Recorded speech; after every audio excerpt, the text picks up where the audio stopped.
Week 11. Let's go.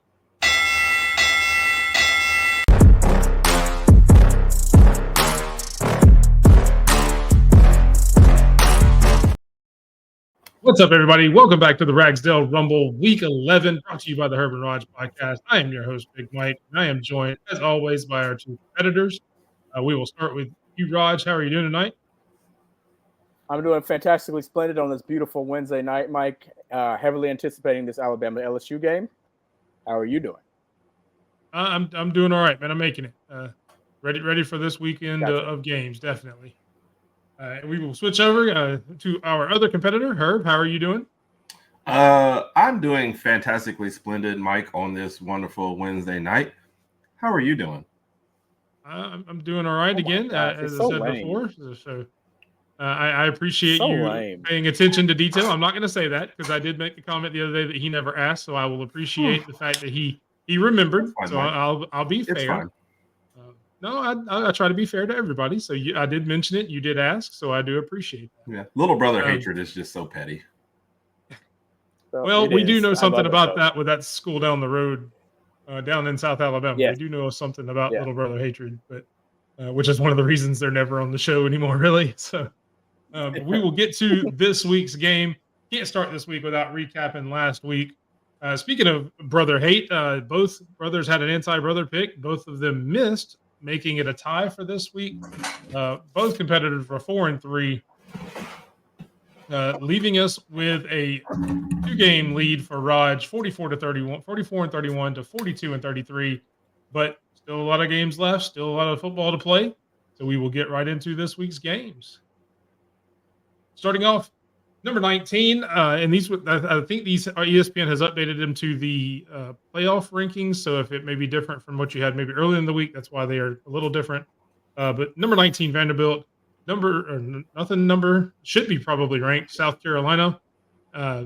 South Carolina is actually favored 3.5. Rodg, you're up first. Who do you have? This is a good game. If you had looked at this game, I guess prior to the season, we were like, we wouldn't even want to talk about this type of game. But looking at where both teams are now, this is actually like a good, eventful game that I'd actually want to watch. With that being said, I think South Carolina's defense is going to be up to the task of slowing down Vanderbilt's run defense or their run option, whatever they choose to do. And I like South Carolina's offense the way they've been looking the past few weeks. They got some really, really heavy speed with the quarterbacks and the running backs. With that being said, I think South Carolina's defense will get the job done in this game, and I think South Carolina wins and covers this game. All right, Herb, what do you think?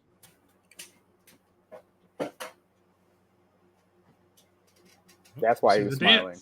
Anti-Rodg pick, yes. This is one of those like, man, I hope Rodg goes first because I can make make a good case for the other side anyway. It's like you said, it's a good game. They're very closely matched. Give a little. I don't even know if I give home field advantage to Vandy since it's under construction still. So it's kind of like, where did the advantages come from? I like the way they're playing, and if I was going to root for somebody in this and get to pull out my nerdy by nature shirt, like it would definitely be Vandy. I can't fault the South Carolina pick, but I just feel like Vandy. I mean, this is one of those seasons, and they're going to find a way to pull it out. So Vandy at home, Pavia Magic, baby. And let's let the record state that I want Vandy to win. For our record, for our college football playoff and all that type of stuff, it would benefit us for Vandy to win. But I'm a pick. Rodg picked South Carolina, so he either hates nerds, or I didn't say America, that. or now we get to add another one. He hates every week. Alabama. I hate something. Here we Rodg go. hates Alabama. Wow. By picking South Carolina. The slander continues. The slander continues. He went to hating Alabama altogether. Now I hate Alabama. Oh my gosh, I can't. I can't even go on Twitter tomorrow. It's gonna be crazy. Yeah. Rodg voted libertarian. What? All right. So we do have our first disagreement in our first game, anti-Rodg pick. Moving on to the next game, we have Oklahoma coming into number 24, Missouri. Missouri is favored by 1.5. Herb, you're up first on this one. Who you got? So this one was like, who's playing what for each team? I think Pine might still be coming in for Missouri, but I don't think he's like taking all the snaps in practice because they're still trying to get Cook back on there. Cook's going to get hurt in this game if he starts. We already kind of know how that goes. Was not impressed by Pine at all when he played against Alabama. Jackson Arnold coming back for Oklahoma looked a little bit better. I like their defense, so I think this will be a low-scoring game. But I like Oklahoma to get just a couple more points in Mizzou because I don't trust what they have going on right now with all the injuries. And witness protection, I guess, is where Luther Burden is right now. So shout out to that young man. I hope everything is okay with him. But I'm going with Oklahoma in this game. All right. Rodg? I share the same sentiments as Herb, surprisingly. I don't know what Brady Cook's current situation is. Obviously, he got banged up in the Alabama game. He was banged up before the Alabama game. I don't know if he's going to be playing. If he plays, obviously, Missouri has a better chance. But right now, I'm leaning toward – my decision is based off him not playing, and that's what I'm leaning towards. So if it is Drew Pine back there, we know what he can and cannot do. I think Oklahoma's defense will kind of attack that. Jackson Arnold did look good in the last game, even though they played, I think it was Maine. Wasn't tough competition, but he did look a little better. Looks like he's improving a little bit. So I'm going to go with OU in this one and their defense. All right. We have an agreement there. Moving on, you have Michigan traveling to number 8 Indiana. This one's pretty large of a line, but I wanted to still pick it anyway just because I wanted to highlight Indiana and how well their season's been going. Indiana is at home and a 14-point favorite. Roger at first. Who do you have and why? I mean, how can you not pick Indiana in this game? Rourke and that offense are on fire. He's got, 19 touchdowns, 3 interceptions. Indiana is the real deal. I apologized to him last week, I think, and maybe the week before. I'll apologize to him this week. Indiana, you guys have a good football team, and I'm picking you guys to cover in this game at home. Indiana for the win. All right, Herb? Yeah, I think this one was pretty easy. Michigan's offense will never let me pick them for real. Like, I know they haven't lost every game, but it's painful to watch. We're already getting questions about their next quarterback in the middle of the season. So that tells you how things are going for them. Yeah, I like Rod said, Indiana, real deal. I think they take this one to home. All right, another agreement there. Moving on. Number 23, Clemson coming off their loss and then going to play against Virginia Tech. Clemson still a 6.5-point favorite. Herb, you up first. Who do you got? This is one I actually just took a long look at. Looked at the Louisville loss, which was weird because you read the stats and like, Louisville ran all over them. Clemson couldn't stop the run. Virginia Tech has a good run defense, but then you go look at the stats and like every stat favored Clemson except for the final score. So that was just kind of misleading altogether. Virginia Tech, is one like a 2-game slide. They're not looking that great. Which, by the way, just for Bama fans, Clemson did lose at home in their last game at night in Death Valley. So I'm just trying to give a little little hope over there. But back to this one. Manifest. I wanted to pick Virginia Tech. I just don't believe they get it done. I think Clemson bounces back here. I think they know that the ACC championship is slipping away from them as well as Miami and SMU plays. And I think they realize, okay, look, if we got any shot at this, we got to win this next game. So I just think they've got too much for Virginia Tech. All right, Raj? Agreed here. I know they got a butt whooping by Louisville last week, but I don't think they're going to play that bad against Virginia Tech. So I'm going to go with Clemson in this one. All right, another agreement. Moving on to the Big Mike special of the week. Number 20, Colorado against Texas Tech. Colorado is a 3.5-point favorite on the road. Roger up first. Who do you got? Texas Tech has the worst defense in the Big 12. They're giving up about 34 points a game. I'm looking for another big game from Shedeur and Travis Hunter. Obviously, Travis Hunter is still a Heisman candidate. I'm not sure where Shedeur is within those rankings. I think he's a little lower down. Not even top 5, maybe. I don't know. But anyway, Travis Hunter's up there. Colorado's offenses look pretty solid all season. I still think they need a little more help on their offensive line, but they're showing improvements. They're getting better. I think they're already bowl eligible. Am I correct? They're 6-2 or something like that. Yeah. Yep. The win last week made them bowl eligible. Yeah, and I think Colorado's offense will shine in this one, even though it is a road game. I don't think it'll be that difficult for Colorado since their Texas Tech's defense is that bad. So I'm picking Colorado in this game. All right, Herb? Yeah, this is a game I think you could see plenty of points in. I I'm kind of surprised the line is as low it is. Maybe just like you said, Rod said, with Texas Tech being at home. I thought they'd be favored by more. I think they have the much better offense. They've got the stars. And this season is just kind of clicking for Colorado. So I like them big in this game. I think they reach 40.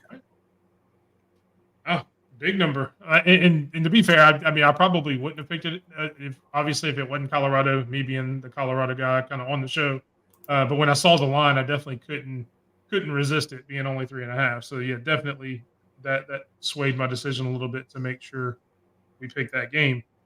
Moving on, staying in the Big 12, you have number 9 BYU going up against Utah. BYU surprisingly only a 400-point favorite. I guess maybe because Utah's at home, kind of the same situation as last time or the last game. Herb, you up first. Who you got?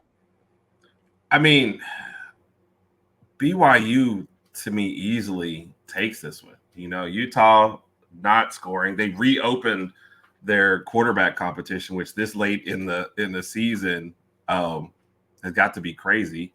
They just lost to Houston? They lost 3 or 4 in a row. Like 4, nothing in this points. It's 4. Yeah. Nothing in this like points to me thinking that Utah's playing well or this line should, like, I should be scared because the line is as low as it is, but I think BYU easily handles this game, and they're playing well both sides of the ball. I think they take this one going away. Yeah. All right, Rodg. Yep. Just to reiterate, Herb, what Herb didn't do his research on. Yeah, Utah has lost the last 4 games in a row.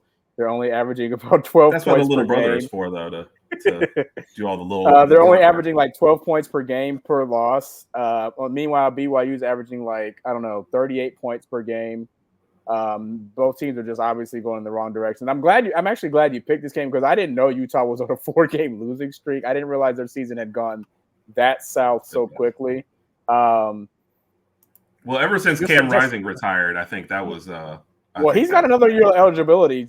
With that being said, just a side note, do you think he's going to use that last year of eligibility to come back? Where else is he going to go? He absolutely. That's a good question. You're not going to the draft. You can't go to the. I feel like at this point you have to have some sort of like Netflix documentary made after his college career. Something has to be made. Maybe a TV movie. I don't know. Something's got to be made. I mean, it'd have to be a behind the scenes because if it was games played, it'd only be like 12 minutes, right? Yeah. Behind the scenes was pretty cool. Who knows? Something's got to be done about that. Anyway, back to the point at hand. I'm going to go with BYU. I think they cover in this game easily. All right, there we go. And moving on to, and again, kind of the same way we said last week, with it being, I was surprised that it was only a 4-point favorite. Yeah. Because I didn't realize they had lost the last 4 at that point either. So when I started looking at it, I was like, well, crap, that's interesting. I'm not sure what Vegas sees that we don't. But moving on to the game of the week that we will pick, number 3, Georgia against number 16, Ole Miss. Ole Miss at home, which I'm guessing is why Georgia's only a 2.5-point favorite. Roger up first. Who you got? This was a tough one for me because of the way Carson Beck has been playing the past few weeks, or pretty much all season, to be honest. I think he's thrown 6 interceptions the past 2 games. He's made some really, really horrible decisions. Some of the past, I think it was the second interception he threw in the Florida game. I honestly have no idea what exactly he was looking at. It kind of reminded me of one of the interceptions that Miro threw in the Texas game last season. When he threw into like triple coverage. It was really, really ugly. The third interception, I know he got hit. Ball just kind of came out. They got an interception there. The thing is, I just don't know if Georgia's defense, that defense that we saw that played against Texas, if that defense shows up, then Georgia's going to win this game. But if that defense doesn't show up, then this is going to be a dogfight. But at the end of the day, I realized – I see what you did there. Oh. I didn't mean to do that. But at the end of the day, I realized the last time I picked Georgia to lose was when they played Texas, and I was obviously wrong about that game. Obviously. So I'm not going to be wrong this time. I'm going to pick Georgia to win this game, and Georgia covers. All right. Herb, what you got? Yeah, psych. No, Georgia wins this game. Man. I have I have zero faith in Ole Miss. We love Lane. He just doesn't seem to win the big games like this. I think Georgia will be way more physical than they will.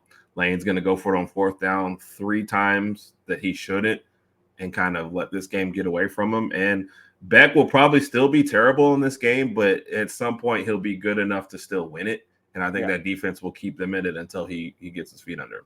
I also just don't have a lot of faith in Jackson Dart. I think he gets inflated stats, I guess, against teams that aren't that great. And he's not really showing up in the tougher games for Ole Miss either. So, man, I'm just not a huge fan. So I love Lane, man. If for Lane, I would love to see them win this game. But like, if I'm actually picking, Georgia wins this one. So basically, what you're saying is Dart's performance will miss the bullseye. That's exactly what I'm saying, Mike. He will 1,000% miss the bullseye. Look, I don't want to see you shaking your head. And they will be in Rodg, the fast lane heading home. Oh, wow. That one's a little deep cut. Yes. Oh, my God. Well, Georgia will not be in the fast lane heading home. we hope not. I see what he did there. And look, Rodg, I see you shaking your head, but as somebody who makes the lag way, long way joke every week in our group text, I don't want to hear it. Yeah, but you play into it every time. Mike loves it. I think Mike looks in the group chat. He's like, "When's the next lagway joke? When's the next lagway?" I'm supposed to do the Anybody goofy has ever jokes, said, though. But you didn't. You were set up for it, so somebody had to take care of it. Well, Lagway's not going to go a long way this year because he got hurt. Oh, that's true. He's if he goes anywhere, he's going to have to be on crutches apparently. Yep. Yep. All right, but so another agreement. We only have one disagreement. That is the anti-Rodg pick at the beginning of the show. Vandy versus South Carolina. Vandy. There we go. Nerds rule. Words I never thought I'd heard here on the show. But we will go to the biggest game of the week, the one that we don't pick, though. It is Alabama versus LSU. And look, with this being such a big game, playoff eliminator, I wanted to give Alabama the most chance to win. And as we all know, the more you know about your opponent, the better. So I'm actually going to put my Bama opponent fun fact in right here just so we can learn a little bit more about LSU before you guys make your pick. What's up, everybody? It's Big Mike back again with another edition of Bama Opponents Fun Fact. This week's opponent, the LSU Tigers. Every weekend, as we sit down to watch our favorite college football teams, the one thing most people never notice is the field itself. This is because almost all football fields are identical. Well, not at LSU. Tiger Stadium has the only college football field where lines are numbered every 5 yards instead of every 10. This tradition started back in 1946 when radio announcer John Ferguson asked the school to paint more numbers on the field to make them easier to see during night games, thus beginning one of the most unique field traditions in all of football.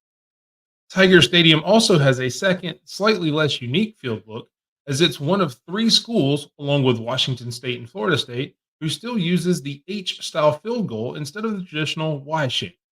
And that's this week's Bama Opponents Fun Fact. Roll Tide, everybody. Roll Tide, there you have it, everybody. Yes, sir. Roll so Tide, hopefully like that'll enrich your knowledge a little bit, give you a little bit more analysis for the game. Herb, you went last on the last one, so you'll go first on this one. What's your score? I don't think it'll be as high scoring as maybe we were thinking, or certainly like last year's, but I think the defense is playing better. So for better or for worse, your analysis really comes down to, does Milroe get it back going in this game? Does the extra week of prep help? Even like little talks coming out about Caleb Odom, do they get him involved? They've just got to spread around and get some more people involved, get the running game going. I was listening to a podcast Tuesday night. There's these 2 brothers that do a podcast, and the younger brother, he's like a little scraggly looking dude, like one eye. He's like missing a middle finger on both hands, like really just goofy looking guy. But he had some good analysis, and it was like, if they lean into the running game, you can control this game. You can kind of control the crowd. You'll never take the crowd completely out of it, but you can control the crowd, and that's the path to an Alabama victory. So I'm going to go with like 27-24, just because Alabama likes to give us heart attacks. They'll be up, 27 to like 17 and give up a score with, 30 seconds left just to make it look a little worse. But I think Alabama pulls this one out. Is it 37-34 or 27-24? Yep. All right, Raj, what do you think? I'm not sure what podcast Herb was referring to. I know he's talking about the younger brother was well-dressed, seemed like a handsome guy and everything like that. But apparently what the younger brother was saying was pretty accurate. I'm also thinking that if Alabama Why are you taking the side of the younger brother, huh? I don't know. I don't know why. What a coincidence, huh? I think if Alabama starts off strong and they start off using their ground and pound and using this run game and then get that thing going and then start working the passing game, I think that Alabama has a really, really good chance to win. And when I talk about run game, I'm talking about just jamming Justice Haynes, but obviously Milroe and if he can duplicate kind of what he did last year, I think he had 155 rushing yards last year.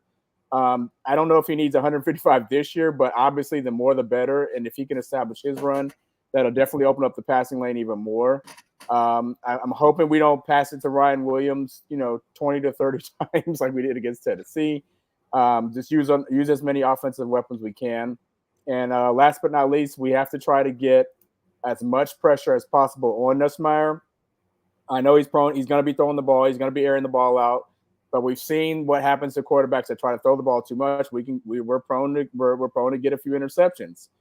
So I'm predicting Alabama to get at least 2 interceptions this game. Hopefully 1 pick six. We'll see what happens. But it's going to start for Alabama in the run game, and that'll help us kind of quiet down the crowd a little bit. So I'm going to go, as far as my prediction, I'm going to go 34-24. Bama with a late. Bama kind of gets things going midway through the third quarter and ends it off in the fourth. Yeah, so there you go. I kind of think the same way. I think the biggest key to the game myself is how they handle the atmosphere.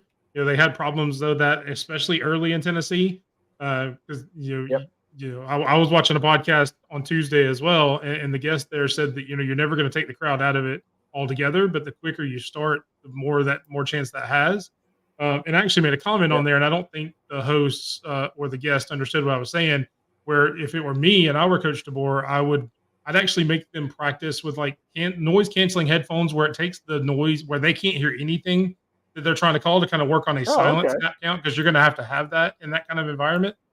Just because that was part of the reason they started so slow and had so many struggles early in Tennessee, just because it was so loud you couldn't hear anything. So and then that's, if anybody watches from that Tuesday podcast that I can't remember the name of it. That was kind of that point that I was trying to make about, take all the noise out of it where you can't hear the quarterback, you can't hear anything, go on a silent count and just practice nothing but that. So it helps you do that. I don't know if Coach DeBoer did that, obviously, but I think they will handle it better with the 2 weeks that they've had. I actually think it will be 31-24 Alabama. So I think it'll be a 7-point win. But of course, all of us are going to pick Alabama because we're not going to go against them. But hopefully we just have a good game Saturday, night game at LSU. Hopefully it's a really great game with the good guys coming out on top. So hopefully everybody has a great day of football. Good luck with your picks. I guess we'll be watching, for anybody who didn't remember, that South Carolina Vandy game was at 3:15. I want to say it's on the SEC network. So make sure you guys tune into there to see which brother takes it this week, and have a great day of football. Roll Tide, everybody. Roll Tide, everyone. Roll Tide.